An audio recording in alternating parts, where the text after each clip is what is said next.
I always wondered why science fiction stories often have monarchy ruling a planet in some way, shape, or form. From Dune, Star Wars, Star Trek's Klingon Empire, Jupiter Ascending, Stargate SG-1, Warhammer 40K, Dragon Ball Z, Tenchi Muyo, Sailor Moon, and many others. In the event humankind is able to build settlements on other planets and moons, how would these planets be governed? Whose laws do the people on these different planets follow, and who will be enforcing those laws? For example, in Star Wars, there are space pirates, the 5 crime syndicates, and other criminal elements that impose their will on people trying to live their lives on other planets. If the risk of low birth rates, cost of living crisis, wealth inequality, automation driving job loss, environmental resource depletion, more pandemics, mental health epidemic, and a massive increase in crime and substance abuse don't drive the human race to extinction before we ever manage to travel to other planets, what would the far future look like for the human race? And how would our society be structured if we even get a chance to build and live on other planets? From the desert world of Dune's Arrakis to the city planet of Star Wars Coruscant, science fiction has sold us a very specific and romantic vision of our future in space. It's a future ruled by dynasties, noble houses, and galactic monarchies. It's a powerful image that taps into our oldest stories of heroes and villains, of rebellion against authoritarian power regimes.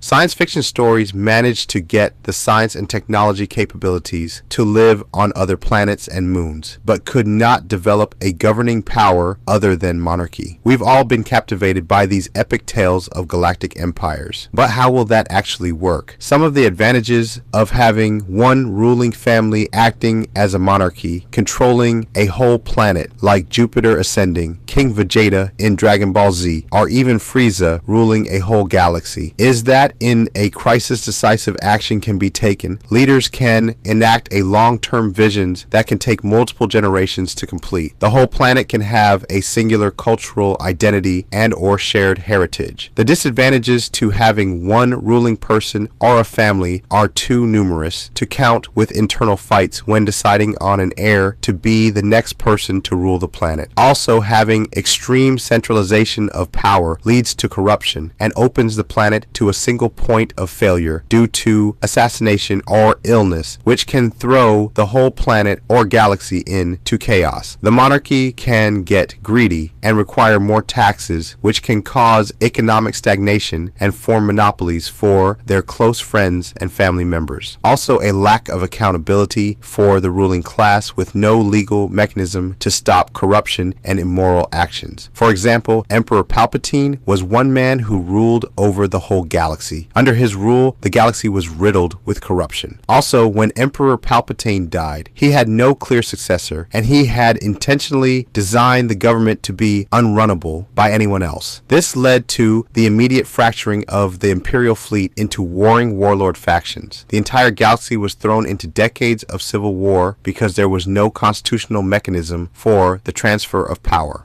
In addition, you would think having a totalitarian ruler to crush criminals, Palpatine's rule actually created an environment where criminal organizations could flourish, which was the reason groups like the Pikes or Crimson Dawn rose to power during the Imperial era. In many works of fiction, it is very rare to find a benevolent ruler of a galaxy. For example, many of them have been tyrants, like the Borg Queen from Star Trek, Darkseid from the DC universe, Frieza from Dragon Ball Z, Thanos from the MCU, Admiral Atticus from Rebel Moon, Ming the Merciless from Flash Gordon, and Shaddam Corino IV from Dune. All these characters have been unethical and immoral. Either they got to their position through battle force, or they were born in the right family at the right time. But why science fiction does not use other types of governance other than monarchy instead of a galactic empire? The more likely choice, maybe more insidious, form of control, way waiting for us is a future ruled not by emperors, but by corporate feudalism. For example, in the Halo game franchise, corporate feudalism is most vividly illustrated by the United Earth government system. To understand who will really hold power in an interstellar civilization, you need to follow the supply chain and the companies that own the infrastructure of company-controlled settlements on distant colonies where every aspect of a planetary settler's life, from the air they breathed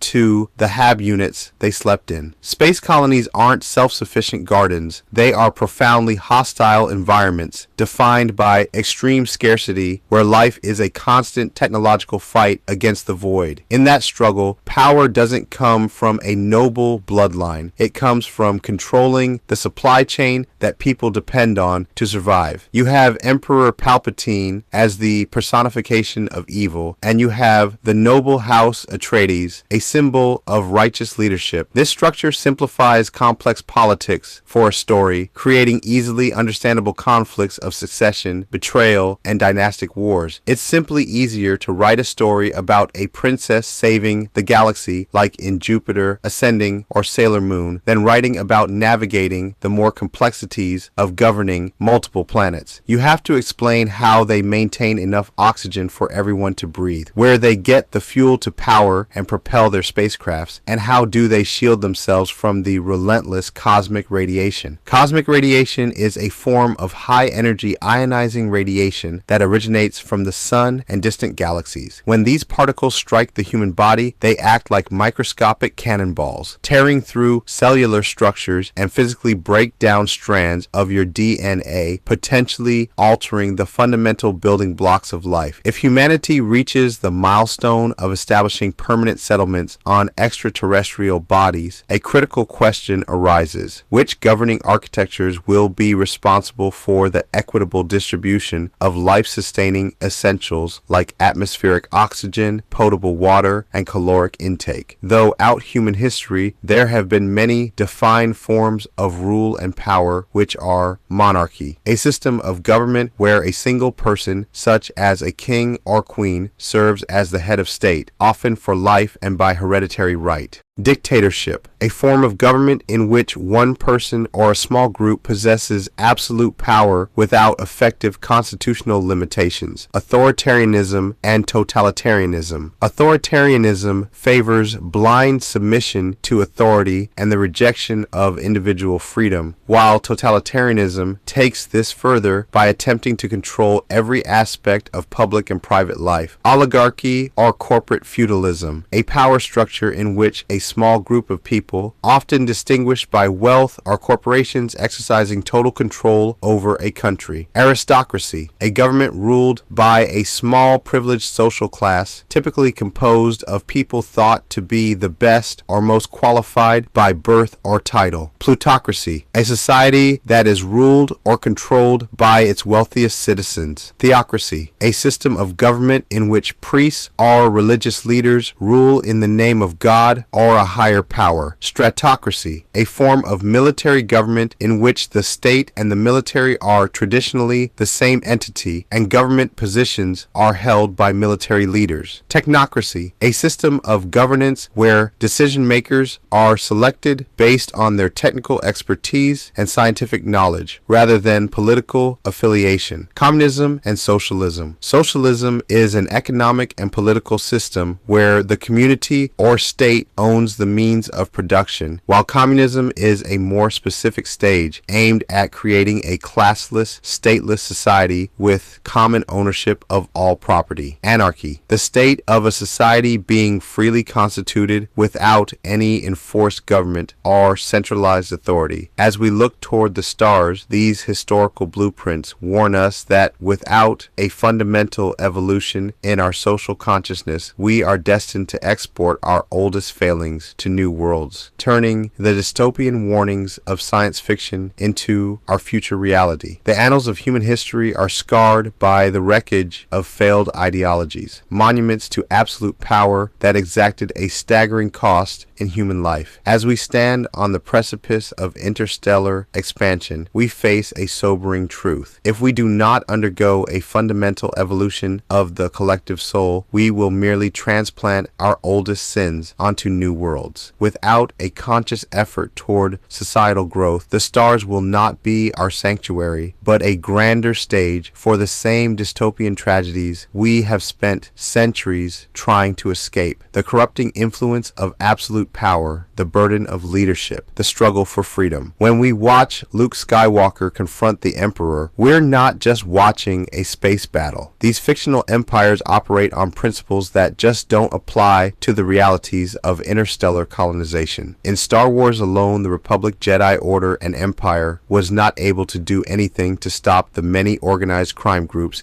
the Star Wars universe. Let's break down what this corporate control could look like. In Dune, the saying goes, "He who controls the spice controls the universe." In Star Wars, they did not explain how planets like Tatooine, Coruscant, Naboo, Mustafar, and Kamino got the oxygen, water, and other needed utilities to sustain life. Many of those planets could not naturally support a large population without technological intervention. In the Star Wars universe, the various planets relied on a mix of planetary terraforming, ancient technology, and a massive interstellar supply chain. Critics point out that it requires a surplus of resources and time for deliberation, low-cost communication, and the ability to leave if governance fails. A struggling early colony has none of these. Communication delays would make centralized democratic oversight from Earth impossible, creating power vacuums that corporations, already on the ground and in control of the hardware,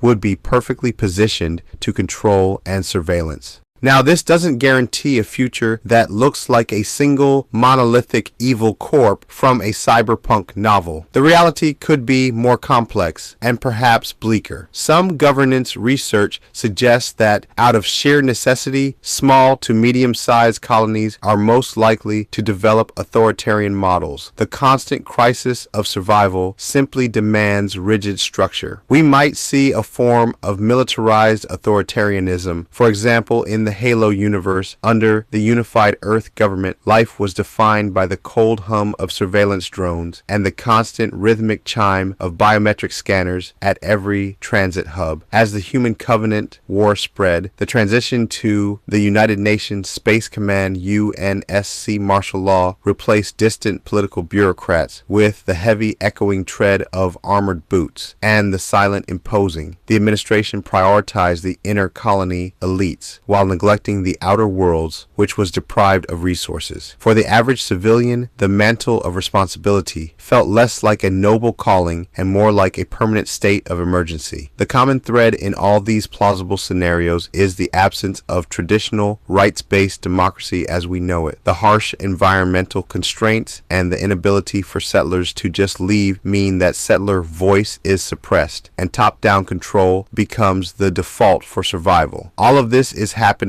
in a legal gray area. If the risks of low birth rates, cost of living crises, wealth inequality, automation, environmental depletion, pandemics, and the epidemics of mental health and substance abuse don't drive the human race to extinction before we reach the stars, what will our far future actually look like? The answer lies in whether we choose to evolve or simply relocate our baggage. If we do not learn from the long shadow of our past mistakes, the cycles of marginalization, exploitation, and absolute power, we are doomed to repeat them on a galactic scale, turning the vacuum of space into a grander stage for our oldest tragedies. Our society's structure on other planets will not be a product of our technology, but a reflection of our growth. Without a collective effort to prioritize human dignity and due process over profit and control, we won't be building a new heaven, but merely exporting our own hell. We must ensure that this new frontier frontier remains a place of law and accountability, because the human spirit cannot flourish in a vacuum where the lessons of history have been forgotten. We must remember that the environment may be hostile, but the human spirit does not change no matter what planet you end up on. We need to ensure we create a new frontier where law and accountability remains, because will is dangerous when society and the ruling class no longer honor due process, law, order, and accountability. But what do you think? Is a corporate-run future one of the most likely outcomes, or could humanity build something different? What sci-fi examples do you think get it right? Let me know in the comments below.